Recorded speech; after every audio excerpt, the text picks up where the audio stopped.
పరిశుద్ధ నామానికి మహిమ కలుగునుగాక. ఆమేన్. ప్రభునందు ప్రియ దేవునికి బిడ్డలారా, మన ప్రభువును రక్షకుడైన యేసుక్రీస్తు వారి యొక్క పరిశుద్ధమైన నామంలో మీ అందరూ కూడా వందనాలు తెలియజేస్తూ ఉన్నాం. దేవుని యొక్క మహాకృపను బట్టి ఈ దినమున దేవుని వాక్యాన్ని మనము ధ్యానం చేద్దాం. పరిశుద్ధ లేఖన భాగంలో దేవుని యొక్క మాటలను మనము ధ్యానం చేసేవారుగా ఉండాలని ప్రభు పేట మీకు మనవి చేస్తూ ఉన్నాం.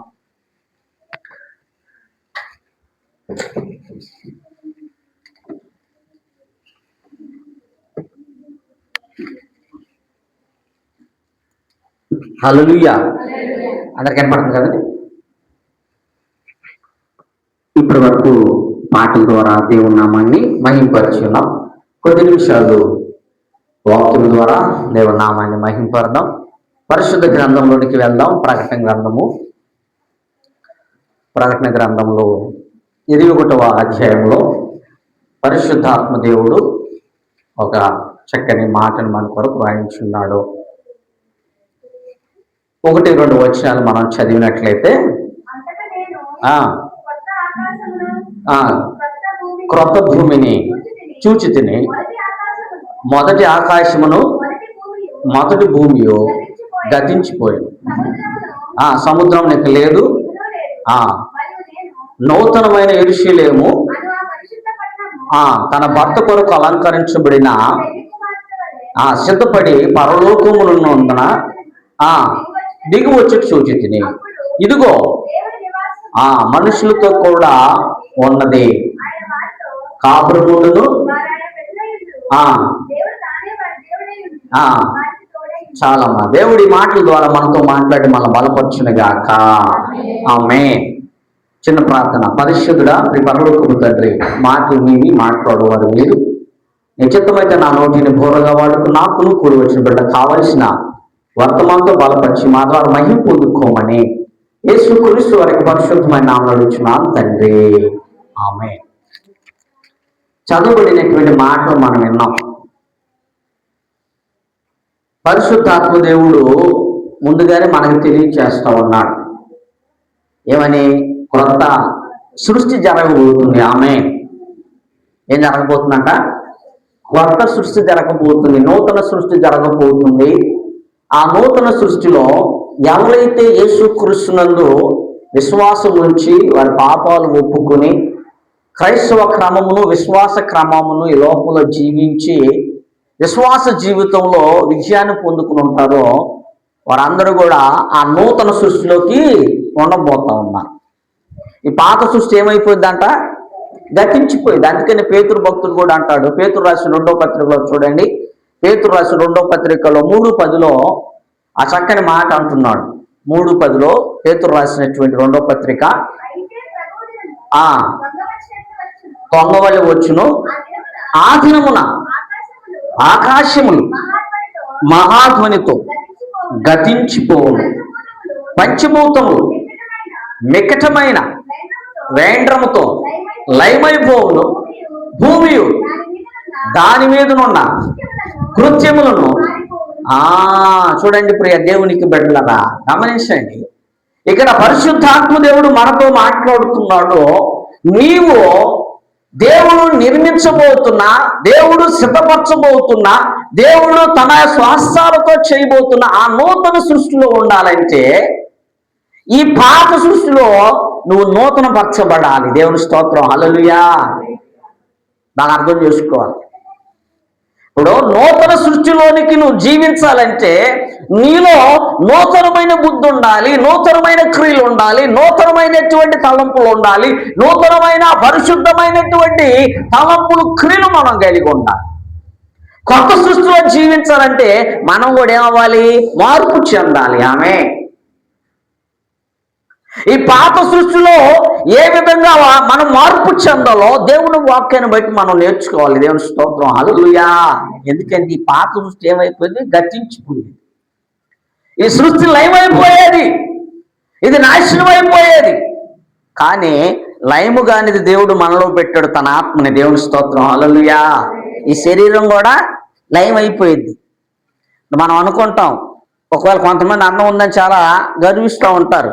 అది ఉండిద్దా శాశ్వత కాలం? ఉండదు. జ్ఞానం ఉందని గర్విస్తారు, ఉపయోగం లేదు. కానీ ఆ నూతన సృష్టిలో దేవునితో కూడా నివాసం ఉండబోతున్నాం. దేవుని స్తోత్రం, హల్లెలూయా. ఎవరుంటారు మనతో పాటు? అబ్బాయి ఎంత భాగ్యం అండి అది.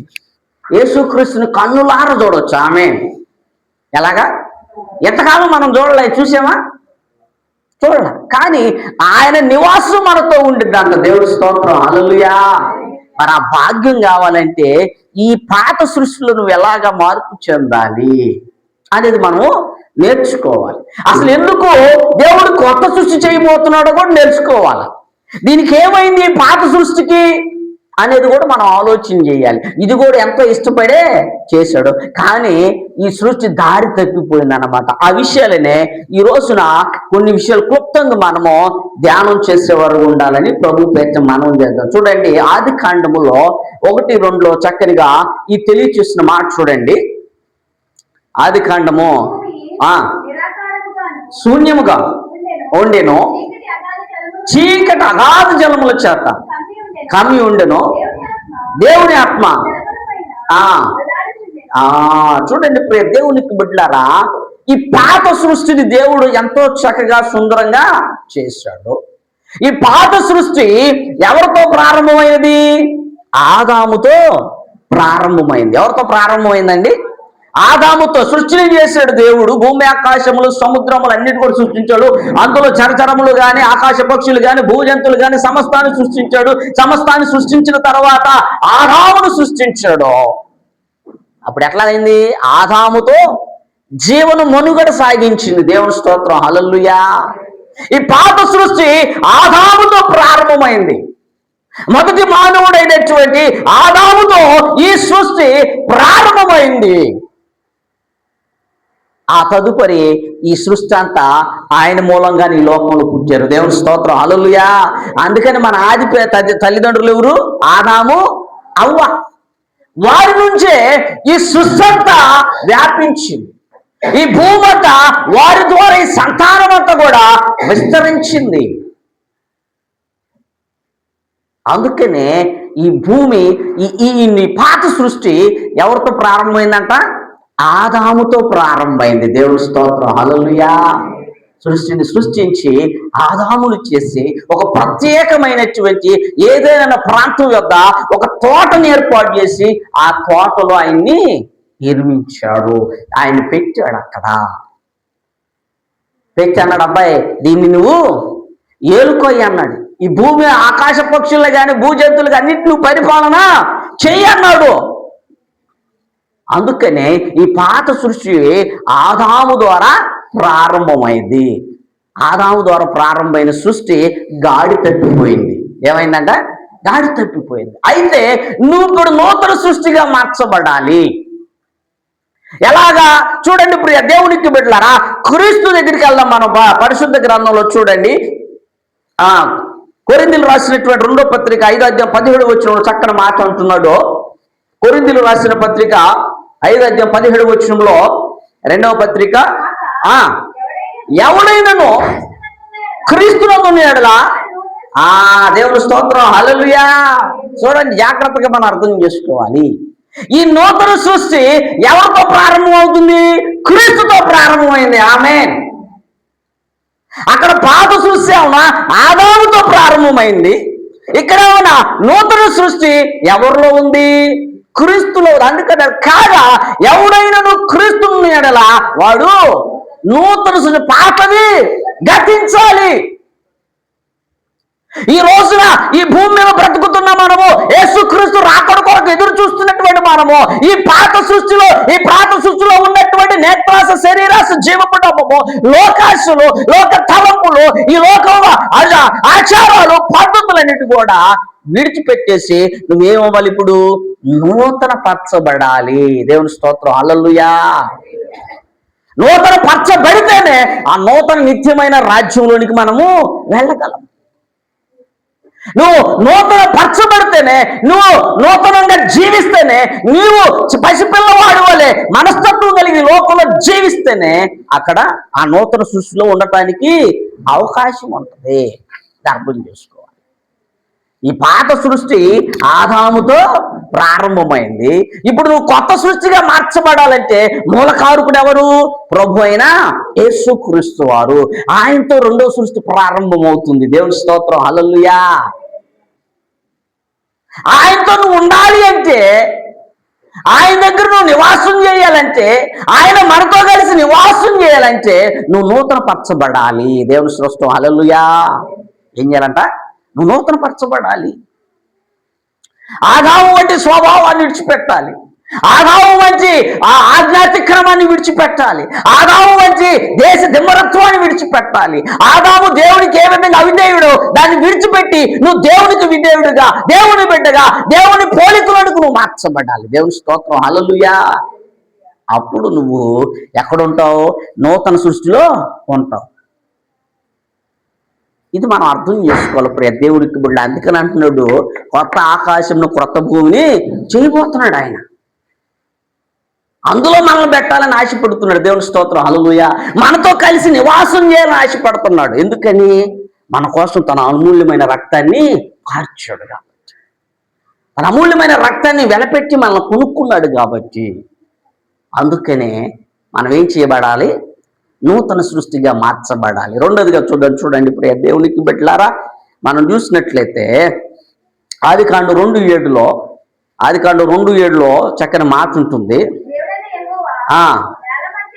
నేల మట్టితో నిర్మించి చాలు. ఏం చేశాడు? మొదట ఎట్లా చేశాడు మనిషిని? నేల మట్టితో. పాత సృష్టిలో మట్టి శరీరంతో నరుణ్ణి నిర్మించాడు. దేవుని స్తోత్రం, హల్లెలూయా. ఏ శరీరంతో నిర్మించాడండి? మట్టి శరీరం. అంటే మొదటి మనిషి ఎవరు? మట్టి మనిషి. ఆ మట్టి మనిషిలోకి ఏం ఊదాడు? దేవుని జీవాత్మను ఊదాడు. అప్పుడు జీవించే ఆత్మ అయ్యాడు. జీవించే ఆత్మ అయినా జీవాన్ని ఇచ్చినటువంటి దేవుని విడిచి తిరిగాడు. దేవునికి వ్యతిరేకంగా జీవించాడు. దేవుడే ఊపిరిస్తే ఆ ఊపిరి పొందుకున్న ఈ మానవుడు ఊపిరిచ్చిన ఆయనకి వ్యతిరేకంగా పాపం చేశాడు. ఊపిరిచ్చిన ఆయనకి లోబడకుండా శాతానికి లోబడి లోకానికి బానిస అయిపోయాడు. బాగా అర్థం చేసుకోవాలి దేవునికి బొట్లారా. మట్టి మనిషిగా చేసిన ఈ ఆదాముకి తన పోలిక ఏది ఇచ్చాడు? ఊ అని ఓదగా నరుడు జీవించి ఆత్మయాడు. క్రీస్తు ఆత్మని ఆయన పెడితే ఈ మనిషి ఏమైపోయాడు తెలుసా? ఊపిరిచ్చిన ఆయనకి వ్యతిరేకంగా జీవించాడు. జన్మించిన ఆయనకి వ్యతిరేకంగా ప్రవర్తించాడు. బాగా అర్థం చేసుకుని ప్రియ దేవునికి బిడ్డలారా, అయితే ఈ పాత సృష్టిలో మట్టి మనిషిగా దేవుడు మనిషిని సృష్టిస్తే నూతన సృష్టిలో ఏం చేయబోతున్నాడు చూడండి. మన పరిశుద్ధ గ్రంథంలో యోహాను సువార్త 3:5-6 వచనాల్లో చక్కని మాట ఉంటుంది చూడండి ప్రియ దేవునికి బిడ్డలారా. యోహాను సువార్త 3:5-6 వచనంలో చక్కని మాట ఉంటుంది.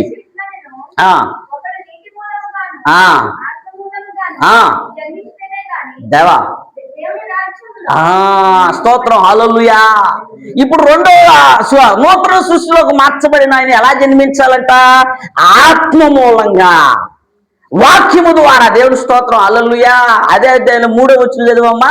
ఒకడు క్రొత్తగా జన్మిస్తేనే గాని ఎలా జన్మించాలంట? క్రొత్తగా జన్మించాలి. ఎలా జన్మిస్తాడు క్రొత్తగా? అక్కడ క్రొత్తగా అక్కడ ఏముంది? పుట్టినట్టు ఒకటి చూడండి. పైనుండి జన్మించాలంటే పైనుండి వచ్చింది ఎవరు చెప్పండి? యేసుక్రీస్తు వారేగా. ఆ వాక్యమే శరీరధారి అయి కృపా సత్య సంపూర్ణుడిగా మన మధ్యకి వచ్చును. ఒక వ్యక్తి కొత్తగా జన్మించాలంటే, నూతనంగా జన్మించాలంటే రెండుండ పద్ధతులు. ఏంటది? వాక్యము ద్వారాను, ఆత్మ ద్వారాను. దేవుని స్తోత్రం, హల్లెలూయా. ఈ రెండు విషయాల ద్వారా నువ్వు జన్మించాలి.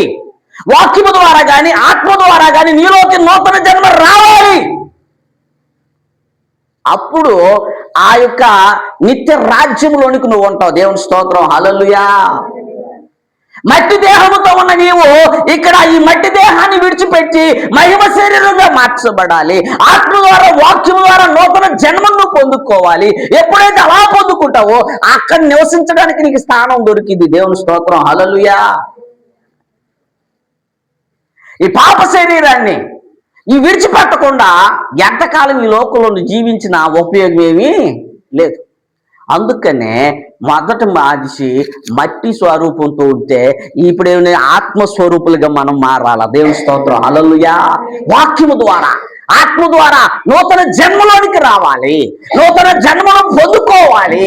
అప్పుడు ఆయన ఇచ్చేటటువంటి నిత్య రాజ్యంలోనికి మనం వెళ్తాం, ఆయనతో కలిసి సహవాసము చేస్తాం. దేవుని స్తోత్రం, హల్లెలూయా. ఒక్కసారి ఊహించుకోండి, యేసుక్రీస్తుతో కలిసి మనం ఉంటే అంత బాగుంటుంది.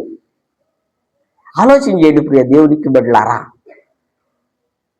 ఎంత ఆధిక్యత అది. అందుకనే మనము నూతన సృష్టిగా మార్చబడాలి. దేవుని స్తోత్రం, హల్లెలూయా.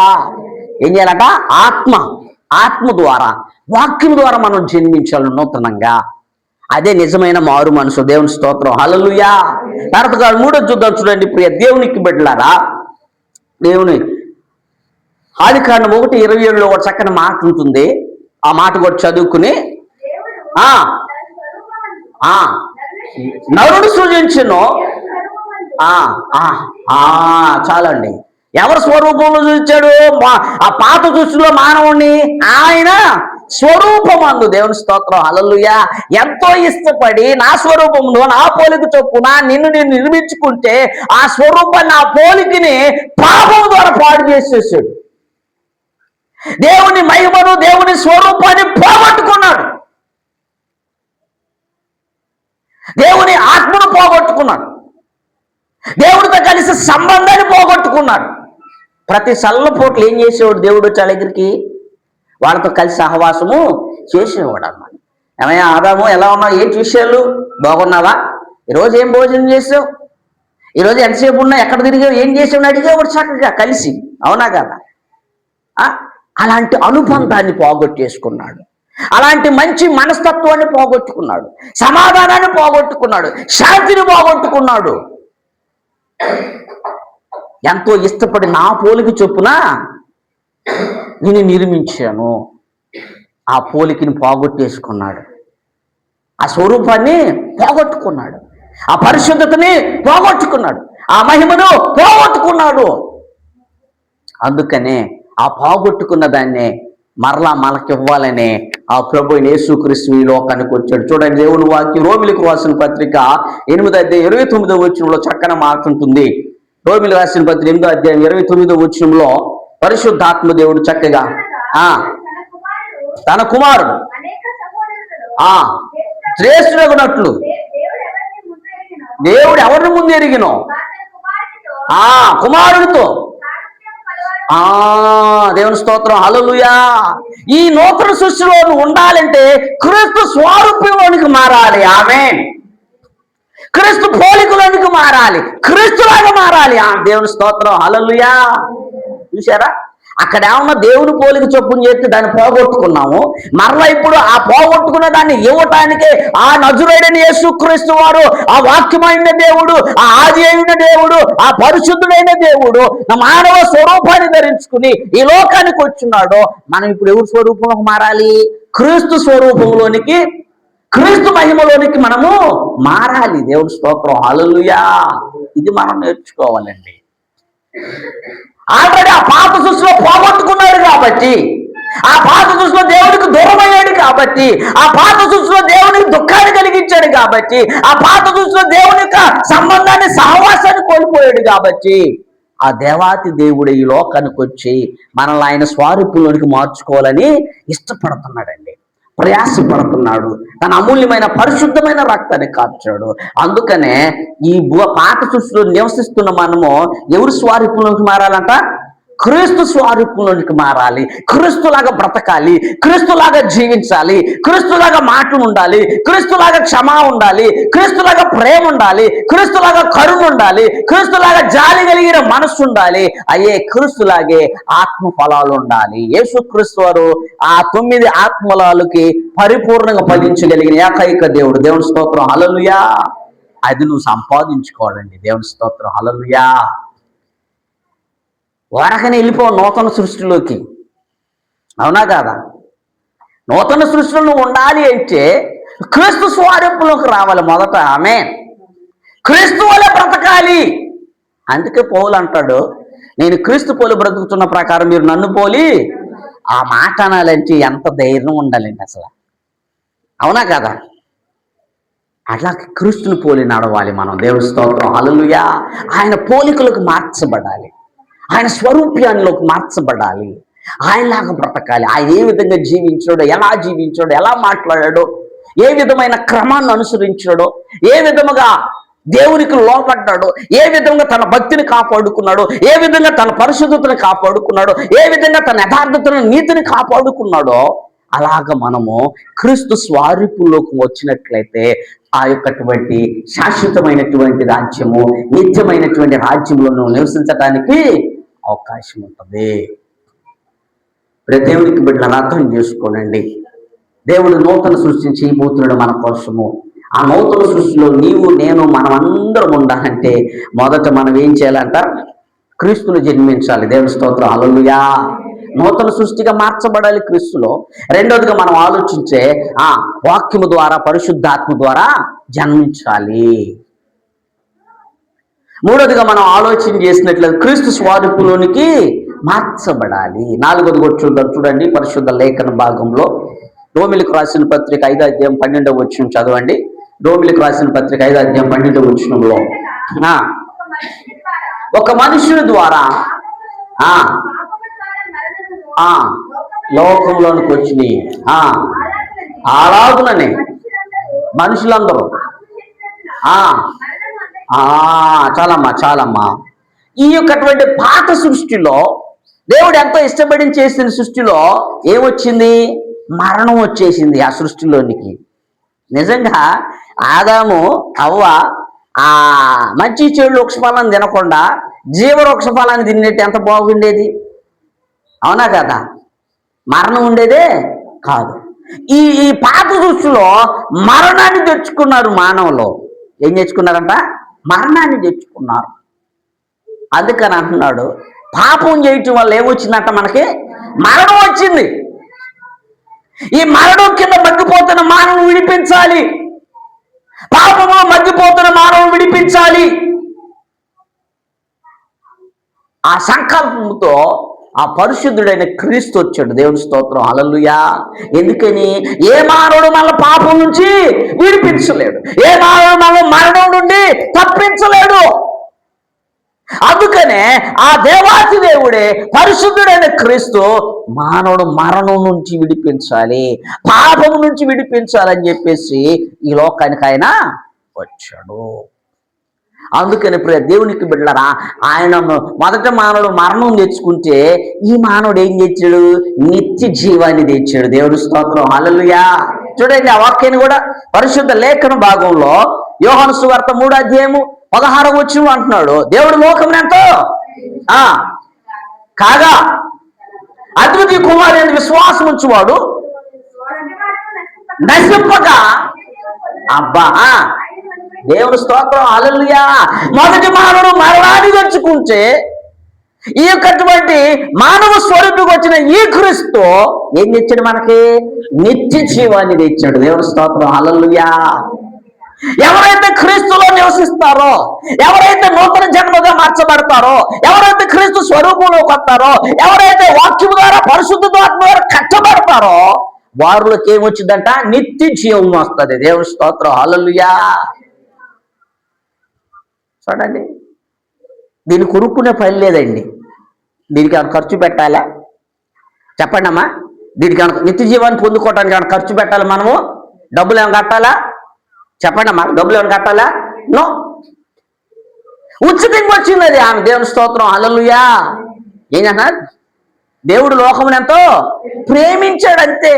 నువ్వేం పెట్టలా, ఆయనకి పెట్టావా? మనం ఏం చెల్లించావా? లేదు.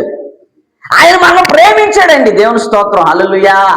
ఎందుకంటే ఆయన ఆత్మ ఉంది కాబట్టి మనలో, ఆయన ఆత్మ మనలో ఉంది కాబట్టి నశించిపోవటం ఇష్టం లేదు, వాళ్ళు బాధపడటం నాకు ఇష్టం లేదు, వాళ్ళు మరణం అవటం నాకు ఇష్టం లేదు.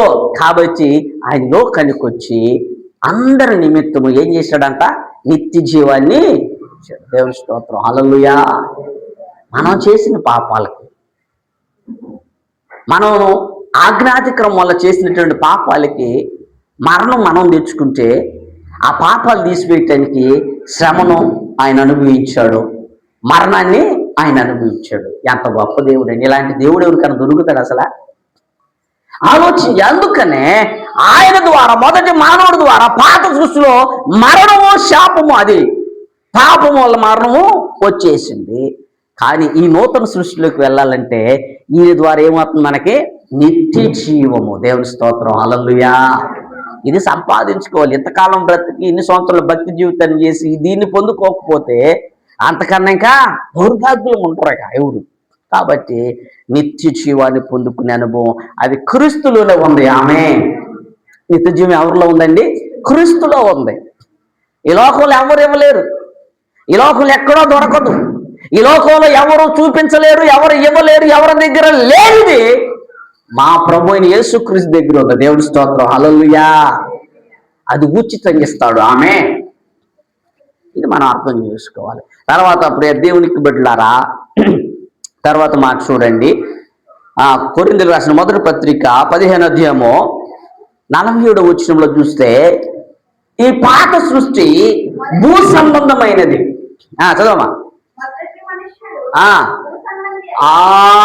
ఏమిటంటే మొదటి మనిషి ఎలాంటి వాడంట? భూ సంబంధి అయి మట్టి నుండి పుట్టినవాడు రెండవ మనిషి. దేవుని స్తోత్రం, హల్లెలూయా. చూడండి ప్రియ దేవుడికి పాత సృష్టిలో ఈ యొక్కటువంటి ఈ సృష్టి అంతా కూడా ఎలాంటిదంట? భూ సంబంధమైనది. ఎలాంటిది ఇది? అందుకని ఈ మానవుడికి ఎప్పుడు భూ సంబంధమైన వాటి మీద ఆశ ఉంటుంది. బాగా అర్థమైందా? చెప్పండి అమ్మా, అవునా కదా? ఎందుకు మనము ప్లేస్ని కా నుంచి భూ సంబంధంగా ఆలోచిస్తాము, భూ సంబంధంగా మాట్లాడతామంటే ఈ మానవుడు ఎలాంటి వాడు? భూమి నుండి పుట్టాడు కాబట్టి భూమి మీద ఉన్న అన్ని కోరికలు ఈ బుట్టలోనే ఉంటాయి. అవునా కదా? ఎప్పుడు చూసినా భూ సంబంధమైన ఆలోచనలే. ఏం తినాలి, ఏం కట్టుకోవాలి, ఎలా జీవించాలి, ఎటు వెళ్ళాలి, ఎక్కడికి వెళ్ళాలి, ఏం చేయాలి, వాళ్ళు ఎట్టుంటున్నారు, వీళ్ళు ఎట్టుంటున్నారు, వాళ్ళు ఏం చేస్తున్నారు, వీళ్ళు ఏం చేస్తారని ఈ భూ సంబంధమైన విషయాల మీద ఏం చేస్తారు? వీళ్ళు ఫోకస్ పెడతారు. ఎక్కడన్నా గమనించండి ప్రియ దేవునికి వెళ్ళారా, అన్న తప్పు అనుకోకండి. ఒక నలుగురు కూర్చున్నారు అనుకుందాం ఎక్కడన్నా ఒక చోట, ఏం మాట్లాడుకుంటారండి? భూ సంబంధమైనయే కదా. ఎవరన్నా పరలోక సంబంధమైన విషయాలు ఎవరైనా మాట్లాడతారా? మాట్లాడరు. అసలు చనిపోతే ఎక్కడికి వెళ్తాం మనం? ఏడుంటామని ఎప్పుడైనా మాట్లాడతారా? మాట్లాడు. అసలు పరలోకం ఉందంటున్నారు అయ్యగారు, లేదంటే బైబిల్లో చెబుతుంది ఏంది, ఎక్కడ ఉంటుంది, ఏంటి కథా కామం వేసి మాట్లాడుకుంటారా? నువ్వు అన్న వెళ్ళాలి, నేను అన్న వెళ్ళాలని మాట్లాడుకుంటారా? కనీసం మనందరం కాడ వెళ్ళాలి, ఇక్కడ ఫ్రెండ్షిప్ చేసుకున్న కంపల్సరీగా అక్కడికి వెళ్ళాలంటే మనం ఏం చేయాలని ఎప్పుడైనా మాట్లాడుకుంటామా? ఏం మాట్లాడుకుంటాం? ఇక మనం కూర్చుంటే మన చీర కట్టుకొచ్చింది, ఎంత కట్టుకొచ్చిందో, ఎంత అయింది ఆ చీర, లేకపోతే ఆమె ఏదన్నా ఆభరణాలు పెట్టుకొచ్చింది, అబ్బా ఎంత అయిందో, ఏదో మన దీప్ ఏదో మంచి వాచ్ పెట్టుకొచ్చాడు, నేను కూర్చున్నట్టు ఈ దీపం ఏంటి వాచ్ మంచి తెచ్చి అడగమన్నావు, ఏదన్నావు. అంటే భూ సంబంధమైన వాటి గురించి మాట్లాడేవాడు మొదటి సృష్టిలో, పాత సృష్టిలో. కానీ ఈ రెండో మనుషుడు ఎలాంటి వాడంట? పరలోక సంబంధమైనటువంటి వాడు. దేవుని స్తోత్రం, హల్లెలూయా. పరలోక సంబంధమైన విషయాల గురించి మనతో మాట్లాడతాడు. ఏ బాబు, నీ కోసం నేను వచ్చానయ్యా, నీ పాపాలు క్షమించడానికి వచ్చానయ్యా, నీకు నిత్యరాజ్యం ఇవ్వడానికి వచ్చానయ్యా, నిత్య జీవం ఇవ్వడానికి వచ్చానయ్యా, నిన్ను బలపరుస్తాను, నీకు మంచి శాంతినిస్తాను, అనుగ్రహిస్తాను, నేనుండే స్థలంలో నిన్ను తీసుకెళ్తాను, నీకు మంచి ఆధిక్యతను ఇస్తాను, నాతో కలిసి సహవాసం చేసే అవకాశం ఇస్తాను. దేవుని స్తోత్రం, హల్లెలూయా. నువ్వు ఈ లోకానికి జయితే నీకు కిరీటాన్ని ఇస్తాను. దేవుని స్తోత్రం. ఏం చేస్తాడు ఆయన? ఈ రెండు మనుషులు పరలోక సంబంధిన. దేవుని స్తోత్రం, హల్లెలూయా. అందుకనే పరలోక సంబంధమైన విషయాల మీద దృష్టి పెడతా ఉంటాడు. భూ సంబంధులు భూ విషయాల మీద దృష్టి పెడతారు, ఆత్మ సంబంధులు పరలోక సంబంధమైన విషయాల మీద దృష్టి పెడతారు. మొదట మనిషి భూ సంబంధమైన. అందుకని ఈ దేహం ఎప్పుడు కూడా సుఖాన్ని కోరుకుంటుంది. ఏం కోరుకుంటుంది? సుఖాన్ని కోరుకుంటుంది. అవునా కదా? చెప్పండి అమ్మా. సుఖాన్ని కోరుకుంటుంది ఈ శరీరం. అందుకనే ఒకసారి గమనించారు, కడుపు నిన్న తిన్నానికి ఏమొచ్చింది? బాడీకి సుఖం కావాలి. ఏం కావాలి? ఇక నిద్ర వచ్చింది అంతే. మనకి మీరు అర్థం చేసుకోండి, ఎప్పుడైనా సరే మనం ఎంత పని చేసినా, ఏం చేసినా, ఎన్నిసార్లు సీరియల్ చూసినా, టీవీలు చూసినా, ఏం చూసినా నిద్ర రాదు కదా. నిద్ర రాదు. బైబుల్ తీసేవంటే చాలు, లేదంటే ప్రార్థన కూర్చున్నామంటే చాలు. ఇక ఎక్కడ లేని నిద్ర మన దగ్గరకు వచ్చేసింది. అప్పుడు దాకా కళ్ళు కూడా రెప్పేరిళ్ళు. ఎప్పుడైతే బైబుల్ తీసి ఒక వాక్యం మనం చదువుదాం అనుకుంటారో, ఇక బైబుల్ తీసిన వాక్యం కూడా ఇక అర్థం కాదు. కళ్ళు కనపడ బయలు వచ్చేసి కాకుండా దూలిపోతా ఉంటాం. ప్రార్థన చేద్దామని కూర్చున్నా కూడా ఇంతే, చాలామంది అంతే. అవునా కదా? అర్థం చేసుకుని, ఎందుకంటే ఇప్పుడు దేవునికి బిడ్డలారా, మొదటి మనిషి ఎవరంట? భూ సంబంధి. కాబట్టి నువ్వు ఇక క్రీస్తులో జన్మించలా. క్రీస్తులో జన్మిస్తే టీవీ చూస్తే నిద్ర రావాలా? అవునా కదా? మనం క్రీస్తులో జన్మించలే కాబట్టి ఎంత రోజంతా పాపం నిద్ర లేకుండా పనిచేస్తారు. వాక్యం చదువుకునేటప్పుడు, ప్రార్థన చేసేటప్పుడు, లేదంటే వాక్యం వినేటప్పుడు, లేదా పాటలు పాడేటప్పుడు. పాటలు పాడేటప్పుడు కొంతమంది నిద్ర మొత్తుతోనే పాడుతూ ఉంటారు. అర్థం చేసుకోండి. అందుకనే పరలోక సంబంధమైన క్రీస్తు రూపం నీలో ఉండాలి. ఆమె ఎవరంటే ఆయన పరలోక సంబంధి. ఆయన మనకి ఆత్మ సంబంధమైన విషయాలు బోధించి, ఆయన ఆత్మను గురించి తెలియజేసిన ఆయన, నీ ఆత్మ ఎలా ఉండాలో, ఎక్కడుండాలో, ఏం చేయాలో అదంతా కూడా తెలియజేసేటటువంటి ప్రభు అయినా యేసుక్రీస్తు వారు. అందుకనే పరలోక సంబంధమైన విషయాల గురించి ఆలోచన చేయాలి. దేవుని స్తోత్రం, హల్లెలూయా. అందుకని నువ్వు ఆత్మ సంబంధిగా ఉండాలి. ఈ జీవితం ఎక్కడ భూ సంబంధంగా జీవించకూడదు. ఇక ఎలా ఉండాలి? ఆత్మ సంబంధంగా జీవిస్తేనే ఆ నిత్య రాజ్యంలోకి వెళ్ళగలవు. దేవుని స్తోత్రం, హల్లెలూయా. ఇది మనం అర్థం చేసుకోవాలి. తర్వాత మరొక మాట, ప్రియ దేవునికి బిడ్డలారా, మరొక మాట మనం తెలియచేస్తూ ఉన్నాను. ఎఫెసీయులకు రాసిన పత్రిక 4:22 కూడా ఆలోచన చేయండి. కావున మునుపటి ప్రవర్తన విషయంలోనైతే మోసకరమైన దురాశ వలన వదిలికోరి. చాలమ్మా. ఇది ఎలాంటిదంట? మోసకరమైన, చెప్పాలా? మోసకరమైన దురాశ. దాన్ని ఏం చేయాలి? మనము విడిచిపోవాలి. మొదటి మనిషి ఎలాంటి వాడంట? మోసకరమైనటువంటి వాడు. ఏం చేశాడంట ఆయన? మోసకరమైనటువంటి జీవితము. ఈ భూ సంబంధమైనటువంటి మనుషులు ఏం చేస్తారు? మోసకరంగా ఆలోచిస్తారు. ఎవరైనా బాగుంటే చెప్పండి అమ్మా, ఓర్చుకోలేరు. ఈ మోసకరమైన దురాశలు ఇవి. మనిషికి ఎక్కువ దురాశ ఏముంటది? ఆశ ఉంటే తప్పు లేదు. ఏముండకూడదండి?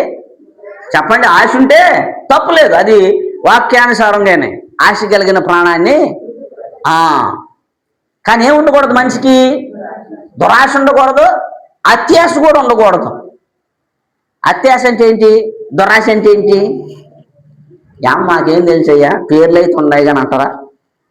అత్యాశ అంటే అర్థం ఏంటంటే ఉన్నదానికంటే ఇంకా ఎక్కువ కావాలనుకుంటారు. దాన్ని ఏమంటారు? అత్యాశ.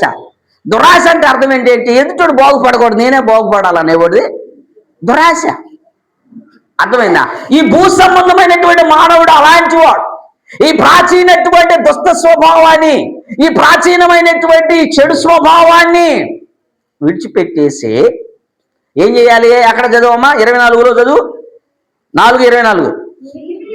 నీతియు యథార్థమైన భక్తి గలవారై దేవుని పోలికగా సృష్టింపబడిన. ఏం చేయాలంట? ఏ పోలిక మార్చబడినా? చెప్పండి. దేవుని స్తోత్రం, హల్లెలూయా. నీతి, యథార్థత, పరిశుద్ధత ఇది కావాలి. ఈ స్వభావాన్ని నువ్వు ధరించుకోవాలి. ఏంటమ్మా? ఈ స్వభావాన్ని నువ్వు ధరించుకోవాలి. ఇలా ఉంటే గాని ఆ రాజ్యంలోనికి ఉండగలవు. అది ఇక్కడ నువ్వు ప్రాక్టీస్ చేయాలి కదా. అవునా కదా? ఇక్కడ ఏం చేయాలి? మనము ప్రాక్టీస్ చేయాలి. దేవుని స్తోత్రం, హల్లెలూయా. ఆడుండాలి, నివసించాలి అంటే ఆ స్థానంలోకి వెళ్ళాలంటే, ఇప్పుడు ఉదాహరణ చెబుతాను. మన పిల్లలు ఎవరన్నా మిలిటరీ ట్రైనింగ్కి సెలెక్ట్ అయ్యారంటే ఏం చేయాలి? ఈయన చెప్పండి అమ్మా. అవునా కదా? నేనే వెంకటేశ్వర గారు మిలిటరీ ట్రైనింగ్ అయితే ఏం చేయాలి? రన్నింగ్ చేయాలా? అవునా కదా? లాంగ్ జంపు, హై జంపు అంతేనా? రాంబాబు ఏమి చేయకుండా అయ్యా సెలెక్ట్ అయ్యేవరా, ఉద్యోగం ఇస్తానంటారా? ఇస్తారా? ఈరు అక్కడికి వెళ్ళిన తర్వాత ఏం చేయాలి? రన్నింగ్ చేయాలి, హై జంప్ చేయాలి, లాంగ్ జంప్ చేయాలి. ఏదన్నా జావలింగ్ త్రో ఉంటే ఏదో మొత్తం వేసిన తర్వాత అనేది క్వాలిఫై అయితే మెడికల్ టెస్టులు చేస్తారా? అంతేగా? రన్నింగ్ అయిపోతే ఏం చేస్తారు? మెడికల్ చేస్తాం. నాలాగా పొట్టుకుంటూ తీసుకోరుగా ఉంటారా? ఏం కావాలా? చెప్పండి అమ్మా. అయితే ఉండాలి కదా, కనీసం ఒక 6 అడుగులను ఉండాలి కదా మిలిటరీ అంటే. నలుగురు నన్ను కొట్టాలి, అవునా కదా? అవన్నీ లేకుండా నాకెందుకు నేను వెళ్తారా? ఆ క్వాలిటీస్ ఉండాలా? ఏం కావాలి? క్వాలిటీస్ ఉండాలి. ఈ భూలోకంలోనే ఉద్యోగానికి సంబంధించిన వాటికే నీకు ఇన్ని క్వాలిటీస్ ఉంటే, ఆఫ్టర్ ఏదన్నా వృద్ధాప్య పెన్షన్ కోసమే 1,00,000 క్వాలిటీస్ అడుగుతారు. నిజంగా ఆధార్ కార్డు దింతేనా నీ వయసు? అవునా కదా? నువ్వు చూడటానికి అట్ట కనపడతలేదు అంటారు, అవునా కదా? ఇలాంటి ప్రకృతి సంబంధమైన ఈ లోకంలో జీవించడానికి ఇన్ని రకాలైనటువంటి ఇన్స్ట్రక్షన్స్ ఉంటే, మరి దేవుని పరిశుద్ధమైనటువంటి రాజ్యంలో ఉండాలంటే ఎంతగా ప్రయాసపడాలి? ఇక్కడ మనం అర్హత పొందుకోవాలి లేదా? అది సంపాదించుకోవాలి లేదా? యేసుక్రీస్తు వారు వచ్చి భూమని బోరవదండాలే. నువ్వు ఎత్తబడాలంటే నీలో ఏముండాలి?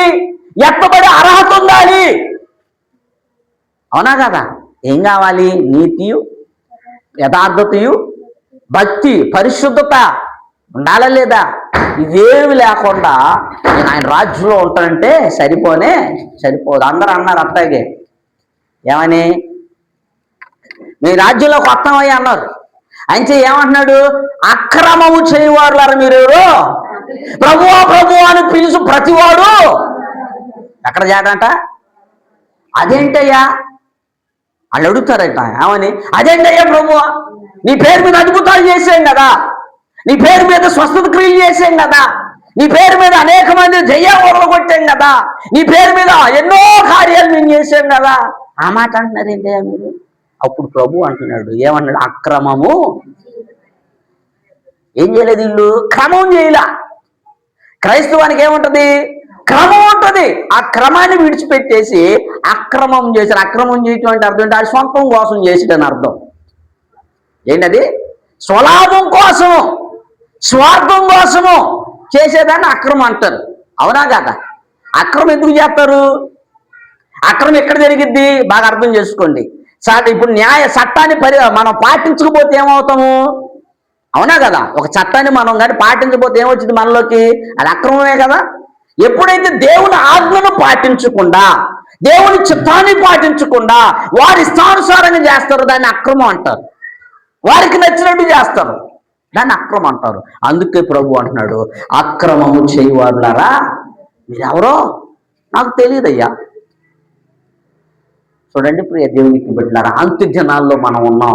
ఎంత అంత్య దినాల్లో క్రీస్తు రాబోతుంది. మొదటి మానవుడు ఈ సృష్టిలో ఎంతో సుందరంగా నిర్మించి ఆయన్ని పెడితే ఆజ్ఞను అతిక్రమించాడు, పాపాన్ని తెచ్చుకున్నాడు, శాపాన్ని తెచ్చుకున్నాడు, మరణాన్ని తెచ్చుకున్నాడు, దుఃఖాన్ని తెచ్చుకున్నాడు, అశాంతిని తెచ్చుకున్నాడు. అయితే మన ప్రభువు మనలను ప్రేమించి మనకు నిత్య జీవాన్ని ఇవ్వటానికి ఈ లోకానికి వచ్చాడు. ఆ నూతన సృష్టి మన కొరకు సిద్ధపరచబోతూ ఉన్నాడు. ఆ నూతన సృష్టిలో నీవు నేను మనం అందరం ఉండాలంటే క్రీస్తులో నూతన సృష్టిగా మార్చబడాలి. ఆమె ఎవడైనా క్రీస్తుని ఎడలా వాడు నూతన సృష్టి. ఆ నూతన సృష్టిగా మార్చబడాలి. రెండవది, పరిశుద్ధాత్మ ద్వారా, వాక్యము ద్వారా నువ్వు జన్మించాలి. ఎవరి ద్వారా అండి? పరిశుద్ధాత్మ ద్వారా, వాక్యము ద్వారా. అందుకే నికోదేమంటాడు, అయ్యా ఏం చేయాలి? నిత్య జీవాన్ని పొందుకోవాలంటే ఏం చేయాలయ్యా అని అడిగాడు వచ్చి. ఎవరు? నికోదేము. ఎవరు ఆయన?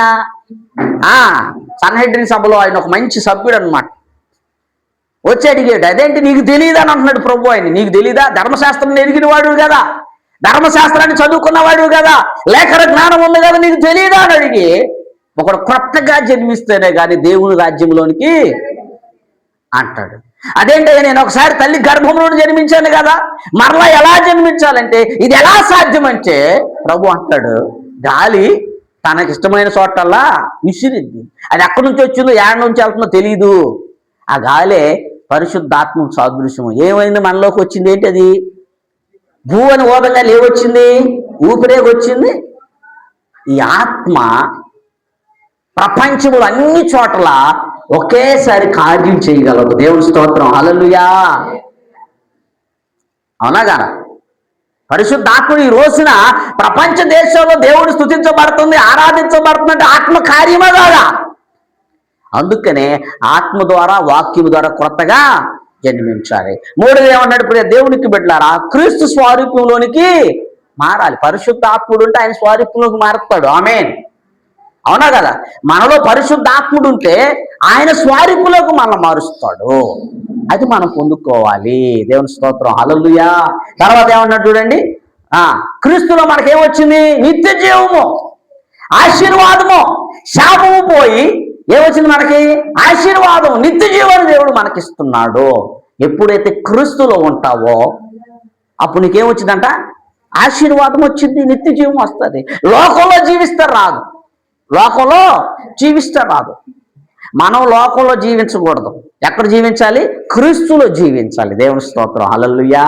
తర్వాత మరొక మాట మనం నేర్చుకున్న దేవునికి బిడ్డలారా, చూడండి, మనం ఏ రాజ్య సంబంధులము? భూలోక సంబంధులం కాదు, పరలోక రాజ్య సంబంధం. వాటి గురించి ఆలోచించాలి.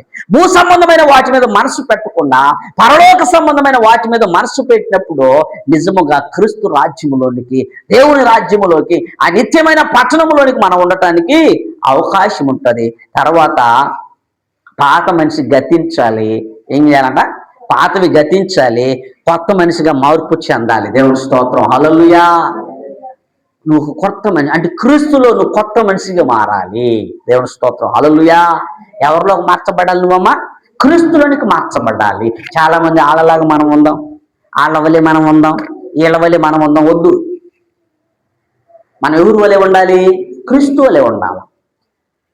క్రీస్తు వల్లే జీవించాల, క్రీస్తు వల్లే మాట తీరు కలిగి ఉండాలి, క్రీస్తు వల్లే నడవడిక కలిగి ఉండాలి. యేసు క్రీస్తు వారు భూలోకులు ఎలా జీవించాడు, ఏ విధంగా మాట్లాడాడు, ఏ విధంగా ఆయన క్రియలు కలిగి ఉన్నాడో, ఏ విధమైన ప్రవక్తను కలిగి ఉన్నాడో, అలాంటిది మనం ఈ లోకంలో సంపాదించుకుని కానీ జీవించినట్లయితే అక్కడ అర్హత సాధించుకోగలం. దేవుని స్తోత్రం, హల్లెలూయా. అది మన చేతుల మీదే ఉంది. ఎవరి మీద ఉందండి? ఆ నిత్య రాజ్యంలో ఉండాలంటే, దేవుడితే నిత్య జీవం పొందుకోవాలంటే మన మీదే ఆధారపడుతుందనే సత్యాన్ని పరిశుద్ధాత్మ దేవుడు తెలియజేస్తా ఉన్నాడు. అందుకనే ప్రార్థన గ్రంథంలో 21వ అధ్యాయంలో చక్కని మాటలు తెలియజేస్తున్నాడు. ఒక్కసారి ఆ మాటలు చెప్పి నేను ముగిస్తాను. ప్రియ దేవునికి బిడ్డలారా, ఒక్కసారి గుర్తు చేసుకున్నాను చూడండి. తర్వాత అప్పుడు ఇదిగో దేవుని నివాసం మనుషులతో కూడా ఉన్నది, ఆయన వారితో కాపురముండును, వారైన ప్రజలయుండును, దేవుడు తానే వారు దేవుడై ఉండి వారికి తోడయుండును. ఎట్లున్నాడమ్మా? ఆయనే మనకి తోడై ఉంటాడంట. దేవుని స్తోత్రం, హల్లెలూయా. ఇక్కడ మనుషులు తోడు ఓడుకుంటా ఉంటాం మనం, మనుషుల తోడు ఓకే రైట్, మంచిదే. కానీ శాశ్వత కాలం తోడుండే దేవుడు మన దేవుడు. దేవుని స్తోత్రం, హల్లెలూయా. తర్వాత ఏమన్నాడు చూడండి, ఆయన వారి కన్నుల ప్రతి బాష్ప బిందువు తుడిచివేయును. ఏం బిందువు అంటది? ఎందుకు బాష్ప బిందువు ఏంటింది? అక్కడేం దుఃఖం ఉండదు, అక్కడ దుఃఖం ఉండిద్దా? బాధలు ఉంటాయా? ఇబ్బంది. బాష్ప బిందువు అంటే ఆనందంతో కన్నీళ్ళు వస్తాయి కొంతమందికి. ఆనందం వచ్చినా కూడా, అందుకని ఆనందం వచ్చినా ఆపుకోలేరు, దుఃఖం వచ్చినా ఆపుకోలేరు అంటాం కదా. కొన్ని సందర్భాల్లో ఎక్కువ ఆనందం వస్తే కళ్ళంటి నీళ్లు గారుతాయి. ఆ ప్రభువును చూసిన వెంటనే మన జీవితాలు, మన జన్మ ధన్యమైపోయి ఆ క్రీస్తుని చూసిన ఆనందంలో మన ఏం చేస్తాయి? ఆనంద బాష్పాలు. కన్నీరు వేరు, బాష్ప బిందువు వేరు. అవునా కదా? ఆనంద బాష్పాలు అంటారు. ఏంటి? ఆనందం వల్ల వచ్చే కన్నీళ్ళు. అక్కడ ఆ రాజ్యంలో కూడా ఇంక మనకు బాధలు ఉండవు. అయ్యో నా పిల్లకి పెళ్లి చేయలేదే, అయ్యో నా పిల్లకి అయ్యలేదా, ఇది లేదా, ఉండదు. అక్కడ ఉండిద్దా? ఏడవరకు అది. ఆ రాజ్యంలో క్రీస్తుని చూసిన ఆనందం, అయ్యో ఈ యొక్కటువంటి మహత్కరమైన దృశ్యాన్ని చూసి ఆనందపడిపోతాడు. ఆ వెలుగుమయమైన క్రీస్తుని చూసి, ఆ పరిశుద్ధుడైన క్రీస్తుని చూసి, ఆ దేవాతి దేవుడైన క్రీస్తుని చూసి, ఆ మహిమ కలిగిన దేవుడిని చూసి ఆనంద బాష్పాలు ఏమైపోతాయంట? హరిపోతా ఉంటే అప్పుడు ప్రభు అయిన యేసుక్రీస్తు మన యొద్దకు వచ్చి ఆ బాష్ప బిందువుల్ని చూపిస్తాడంట. దేవుని స్తోత్రం, హల్లెలూయా. పట్టనే ఆనందం వచ్చింది అప్పుడు అక్కడ. అవునా కదా? తర్వాత ఏమంటున్నాడు చదవమ్మా? మరణం ఏముండదంటగా? మరణం ఇక ఉండదు. దుఃఖమైనను, ఏడుపైనను, వ్యాధనైనను ఇక ఉండవు. ఎందుకు మరి? ఇప్పుడు దాకా 40 సంవత్సరాలు, 80 సంవత్సరాలు, 100 సంవత్సరాలు పడి పడి పడి, ఆయనతో పడి, వీళ్ళతో పడి, పిల్లలతో పడి, అన్ని నొప్పులు, రోగాలు, బాధలు, ఇబ్బందులు, ఇరుకులే ఈ భూమి మీద. అక్కడికి వెళ్ళిన తర్వాత ఇక ఎన్నిటికీ ఏం చేశాడు ప్రభు? విశ్రాంతిని ఇస్తున్నాడు. మరణం ఉండదు, దుఃఖం ఉండదు, ఏముండదంట? వ్యాధన కూడా ఉండదు. ఇక దేవుని స్తోత్రం, హల్లెలూయా. చెప్పమ్మా. తర్వాత మొదటి సంగతి గతించిపోయిను. దేవుని స్తోత్రం, హల్లెలూయా. ఏమైపోయిందాక? మొదటి సంగతులు గతించిపోయింది. ఇక ఇప్పుడు అంతా క్రీస్తుతోనే మన జీవితం. దేవుని స్తోత్రం, హల్లెలూయా. ఇలాంటి జీవితాన్ని మనం విడిచిపెట్టుకుంటే అంతకన్నా ఇంకెవరన్నా ఉంటారండి తెలివి తక్కువ వాళ్ళు? కాబట్టి ఈ లోకంలో జీవిస్తున్న మనము క్రీస్తు రాకడ దగ్గరగా ఉంది. అవునా కాదా? భూకంపాలు, యుద్ధాలు జరుగుతున్నాయి. ఈ ప్రపంచంలో ఒకసారి చూసినట్లయితే మనకు ఆయన రాకడ చాలా దగ్గరగా ఉందని తెలుస్తుంది. కాబట్టి ఈ విషయాలను మనం అర్థం చేసుకుందాం, క్రీస్తులోనికి రూపాంతరం చెందుదాం, పరిశుద్ధాత్మ ద్వారా నూతన జన్మ పొందుకుందాం, ఆయన బిడ్డలుగా జీవిద్దాం, ఆ నిత్య రాజ్యంలోనికి మనము ఉండాలి. అందుకే ఆయన ఎదురు చూస్తున్నాడు. అందుకే మన కోసం ఆయన ఎదురు చూస్తున్నాడు. మనం మారతామని, ఇంకా పరిపూర్ణంగా ఉండాలి ఆయన. ఎందుకని ఎప్పటి నుంచి అంటున్నారు కదా, యేసుక్రీస్తు వస్తున్నాడు. ఎందుకంటే మన కోసమే ఎదురు చూస్తున్నాడు ఆయన. నువ్వు ఇంకా నా స్వరూపులోనికి మార్చబడలా, నువ్వు ఇంకా మారాలి, నువ్వు ఇంకా సరి చేసుకోవాలి, నీవు ఇంకా పరిశుద్ధత కలిగి ఉండాలి, నువ్వు ఇంకా నీతి కలిగి ఉండాలి, యథార్థత కలిగి ఉండాలి. ఇవన్నీ మనం మార్చుకోవడానికి ఆయన గొప్ప అవకాశాన్ని ఇస్తున్నాడు. కాబట్టి ఈ అవకాశాన్ని సద్వినియోగం చేసుకుందాం. ఈ అవకాశాన్ని మనం ఉపయోగించుకుని క్రీస్తు స్వరూపులోనికి పరిశుద్ధులుగా, నీతిమంతులుగా, యథార్థులుగా జీవించి ఆయన రాజ్యంలోనికి వారసులు అవ్వాలని ప్రభు పక్షాన్ని మనం చేస్తూ ఈ మాటల ద్వారా దేవుడు మనం బలపరిచి స్థిరపరిచి ముందుకు నడిపించును గాక. ఆమేన్, ఆమేన్, ఆమేన్. చిన్న ప్రార్థన చేసుకుందాం. విన్న వాక్యాన్ని బట్టి ఒక్క నిమిషం ప్రార్థన చేసుకుందాం. ఒక్క నిమిషం ప్రభువా, నిజమే ప్రభువా, నిత్య జీవం నాకు కావాలి నాయన. నీతో కలిసి ఉండే ఆ సహవాసం కావాలి నాయన.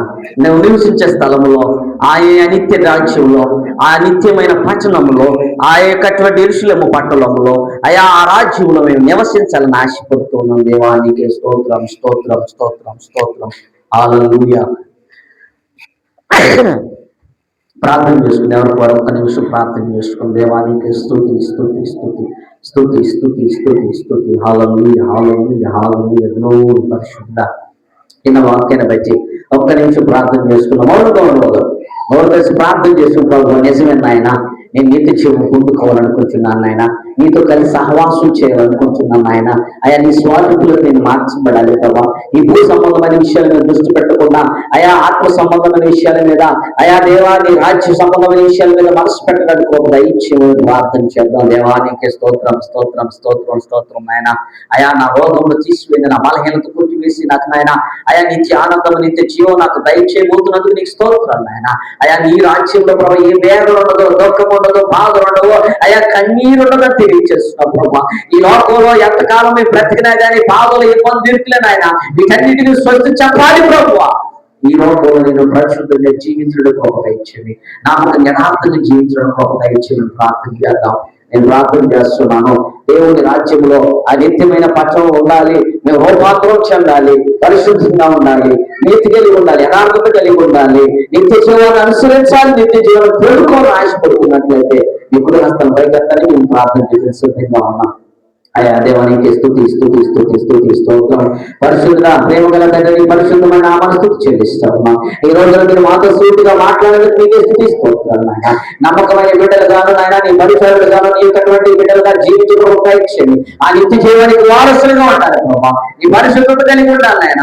నీ స్వారీకులను మార్చబడడానికి ప్రయత్నించండి. ఎవరైతే అలాంటి తీర్మానాలు తీసుకున్నారో వారందరూ కూడా బలపరచండి. ఆ తీర్మానం స్థిరపరచి అంతవరకు కొనసాగించడానికి ప్రయత్నించండి. ఈ పరిశుద్ధ ఆత్మ అగ్ని అభిషేకం దీవించి ఆశీర్వదించండి. చిన్న బిడ్డ యవన ముందు అందరూ దీవించి నీ నామానికి మహిమకరంగా జీవింప చేయమని ప్రార్థించు. ఈ ఆనందం మాత్రం మహిమ పొందుకోమని యేసుక్రీస్తు వారి పరిశుద్ధమైన నామములో నా తండ్రి. ఆమేన్, ఆమేన్, ఆమేన్. హల్లెలూయా, హల్లెలూయా.